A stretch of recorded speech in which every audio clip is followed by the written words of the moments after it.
Eu não lembro de ter visto uma data FIFA que se falou tanto de futebol brasileiro, também não é pra menos, eu não lembro de uma data FIFA que teve uma janela tão movimentada aqui no Brasil quanto o Corinthians está fazendo. Se a gente pegar aqui dos momentos, das contratações do Corinthians, a gente está falando de Alex Santana, a gente está falando de Ramalho, de Hugo Souza, de Depay, de Thales Magno, André Carrilho, recentemente anunciado, Héctor Hernandes, José Martínez, Charles, e se a gente pegar pensando no ano como um todo, a gente ainda fala de Ranieri, fala do Garro, fala de muita gente.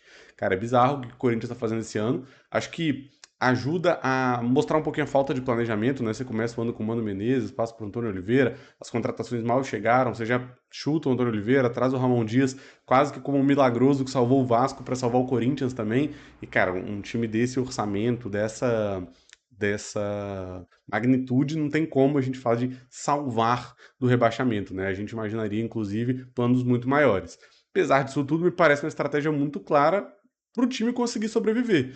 Eu vi o Marco Pastore, um amigo meu, comentando que virou o all-in do Corinthians, né? E eu concordo bastante com isso. O Corinthians, com esse orçamento que tem, independente dessas contratações, aí a gente já pode falar de Pedro Raul, pode falar de Yuri Alberto, pode falar de Félix Torres, enfim, vários jogadores que estão no Corinthians, o time desse orçamento e com toda a crise, toda a dívida que tem, é um time que não pode bater na Série B. Porque se bater na Série B vai ter uma crise talvez tão grande quanto foi do Cruzeiro, se não maior. Porque nessa altura da história do futebol brasileiro, a gente nunca viu um time tão endividado assim na história do futebol do país. Então, enfim, casa com toda essa questão, da casa com a conjuntura de saída de Matias Rojas, da forma com que foi, com o Corinthians ainda devendo salários, casa com a questão, enfim, né, do patrocinador, com laranja, enfim, esquema de corrupção, tudo no meio, e o Corinthians no meio disso tudo, sem muito bem saber como reagir. E me parece que a alternativa foi: vamos olhar para o mercado, vamos fazer de tudo para a gente não cair e talvez beliscar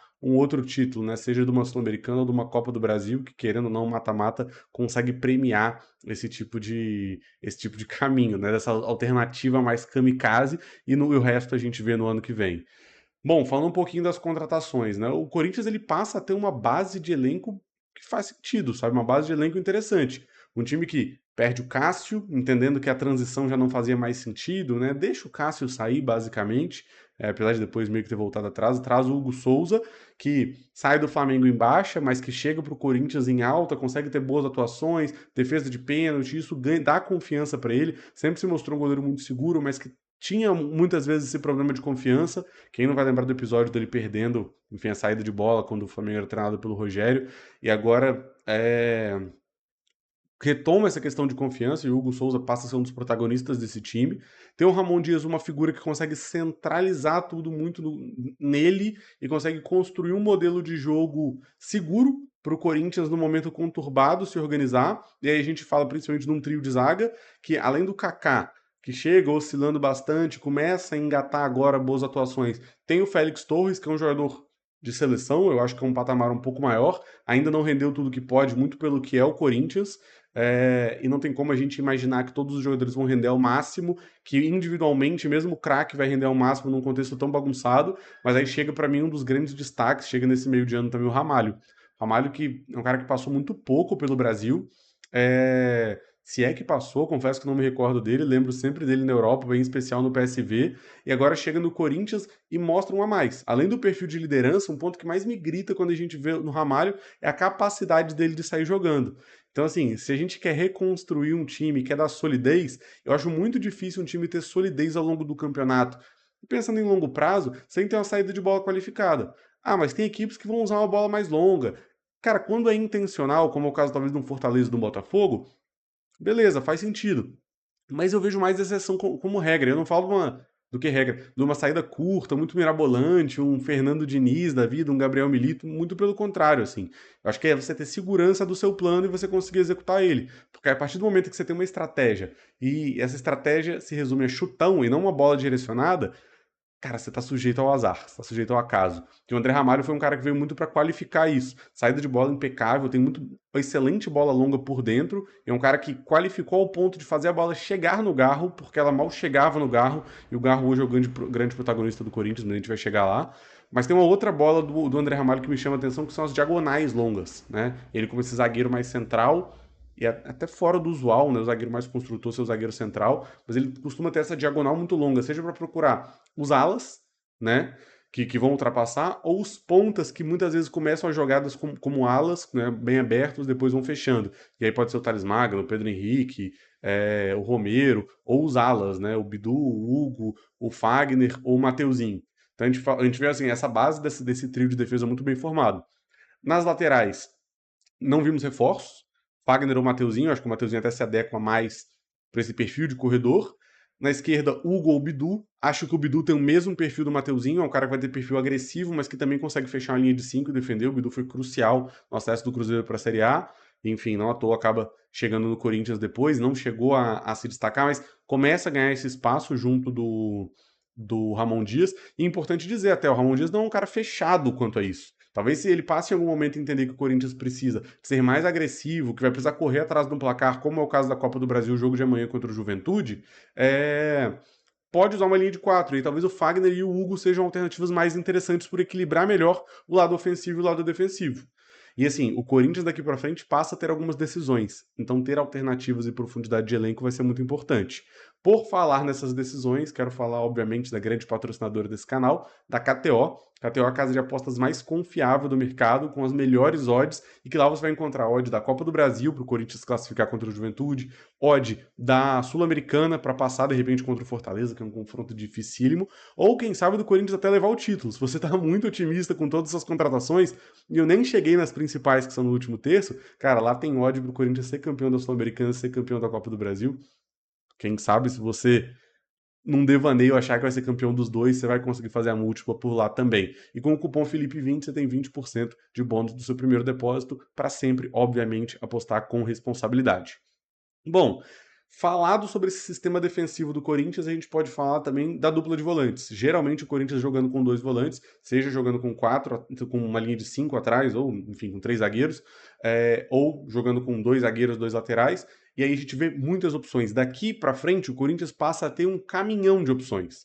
Por quê? O Corinthians começa o ano com o Raniel indiscutível. E eu acho que, assim, dentro das várias oscilações dele ao longo da temporada, ainda é um dos caras mais seguros. Pensando não só para esse ano. O Corinthians não pode estar montando esse elenco pensando para esse ano, pensando para os próximos, quantos? 3, 4 meses. Não tem como. Tem que pensar para o longo prazo. E o Raniel é um cara que oferece saída de bola e oferece marcação. Alex Santana foi outro cara que chegou, ganhou espaço, enfim, por questão de lesão, acaba perdendo um pouco espaço e oscilando. Charles, mais uma boa possibilidade. O Rian, um cara que vem crescendo muito na mão do Ramon Dias. E agora também, no caso, o José Martinez, é um cara que para mim é uma incógnita total, muito difícil de a gente atribuir, falar que esse cara vai vir para resolver o Corinthians, mas mais uma possibilidade. Então, se a gente fala aí de dois volantes, em algum momento pode jogar com 3, caso precise se defender. 3 volantes, a gente fala aí de ou 2 ou 3 volantes, a gente fala de pelo menos 5 opções, enfim, recheado. E aí acho que entra o grande ponto do Corinthians para essa temporada, que é o último terço. Quando a gente fala de último terço, aí vamos imaginar algumas possibilidades. Com a linha de 5 atrás, eu vejo muito provavelmente o Corinthians usando 2 jogadores que não são de profundidade, e o que eu quero dizer com isso? Seja jogadores que possam ocupar a beirada do campo ou que possam jogar por dentro. E aí a gente tem alguns perfis. Primeiro, Thales Magno, Pedro Henrique, Romero. Quem mais que a gente vai ter? Carrilho. Tô até usando minha colinha aqui. Talvez um Yuri Alberto. São jogadores que têm essa capacidade de sair de fora para vir jogar por dentro, mais de conclusão. Então a gente vai ver ocupando mais o último terço, em alguns momentos até fazendo uma dupla de ataque com um jogador que seja um pouco mais referência. Depay pode entrar aqui? Pode entrar também. Não acredito que vai ser usado aqui, principalmente pelo histórico de lesões e precisar talvez mais dessa potência que o Thales Magno consegue entregar, e para mim ele é muito provavelmente o dono dessa vaga. Como também, pensando em 2 vagas, eu acredito que o outro seja mais construtor. E aí, pensando no mais construtor, a gente tem o Garro e o Coronado. Pode ser que jogue com 2 construtores? Pode. Acho que num jogo que vai precisar controlar mais contra um time menor, é possível que use 2 construtores e use talvez 4 atrás. Né, um Coronado, Garro e Thales Magno. Pode ser uma possibilidade com um trio, né, num 4-2-3-1. Pode ser que jogue com 2 jogadores mais de conclusão. De repente, a gente pensar em Thales Magno e Depay? Pode. Thales Magno e Romero? Pode. Imagino que principalmente para um contexto de transição, que vai ter que explorar mais as costas da defesa e usar essa explosão.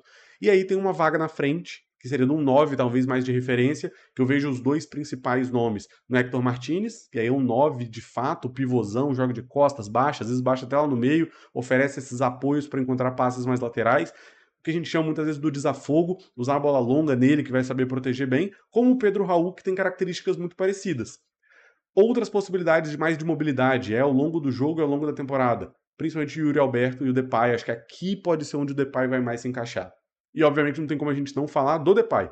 Acho que é, ou Memphis, né, como ele prefere ser chamado, é a grande contratação do Corinthians, é o grande investimento que, obviamente, a torcida fala vem dos patrocinadores, a gente sabe que isso tudo ainda é meio turvo dentro do Corinthians, né, o que é patrocinador, o que não é, até onde dá para confiar no patrocinador, até onde não dá, mas a gente fala de um contrato, se não me engano, de 2 anos, 70 milhões de euros, bem significativo, é um salário de Europa que ele vai ganhar para um jogador que, na passagem dele pelo Atlético, perdeu 40 jogos entre o Atlético de Madrid. Por isso que eu não gosto muito da gente chegar aqui e cravar a escalação. Vocês estão vendo aí na tela, por exemplo, a pranchetinha do que eu acho que pode ser o Corinthians e as opções em especial para o último terço, para o campo de ataque, mas eu não gosto de cravar isso daqui porque as oscilações vão acontecer ao longo da temporada.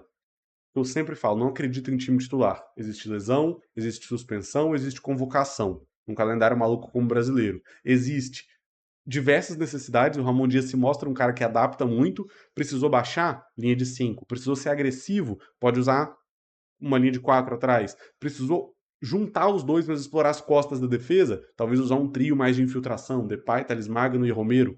Precisou controlar mais? Usar provavelmente Garro e Igor Coronado. Um meio termo? Thales Magno, Garro e o Depay. E essa é a estrutura que eu imagino base, assim, se a gente for falar de um time titular, apesar, como eu disse, não acreditar em tudo isso, né? Como isso vai encaixar em campo? Assim, antes de mais nada, o que eu vejo de acerto para esse ano? Garro, Alex Santana, Ramalho, Hugo Souza, Depay e Thales Magno. Pô, a gente tá falando de 6 jogadores de um time titular de 11 que são acertos. Além de Félix Torres, para mim é um acerto. O Ranielli é um acerto. Talvez essa dupla de volantes seja um acerto. A gente fala de um time titular com 8 jogadores que são um acerto. E que, em caso de lesão ou qualquer coisa, muita capacidade de trocar também o time ao longo da temporada. Mas, de novo, o trabalho do Corinthians agora é tiro curto. É se salvar no Brasileirão, e tem potencial para isso. Acho que se o Depay jogar o que ele sabe jogar no futebol brasileiro, tem um potencial absurdo. Acho que dá para contar nos dedos quem que tem tanta bola quanto ele no futebol brasileiro. E ele, assim, né? Vamos colocar num estágio de lesão, mais de fim de carreira. Talvez a gente vai pensar num Pedro, num Hulk, num Everton Ribeiro, num Arrascaeta, que jogadores que têm capacidade de resolver um jogo sozinho, com poucas bolas. Acho que são poucos os atletas que fazem isso. E o Depay é um cara que vai chegar para agregar isso no Corinthians. E o Garro vai passar a ser potencializado com isso. Então, um jogador que chega, mas que ajuda a evoluir o time inteiro. E, de novo, né, não é um jogador que chega, são vários. Thales Magno é outro que pode se beneficiar muito disso também para ter essa dupla de troca e etc. E, de novo, Depay não é um 9. Depay é um cara que baixa, joga de costas, ele é um falso 9 para mim. Mais do que um falso 9, talvez um atacante completo. Conclui, chega no último terço e dá o último toque, ou finaliza de fora da área, ou baixa para construir, tem bom passe de ruptura, excelente força física para suportar a pressão, excelente diagonal, excelente passe de ruptura, um cara muito completo.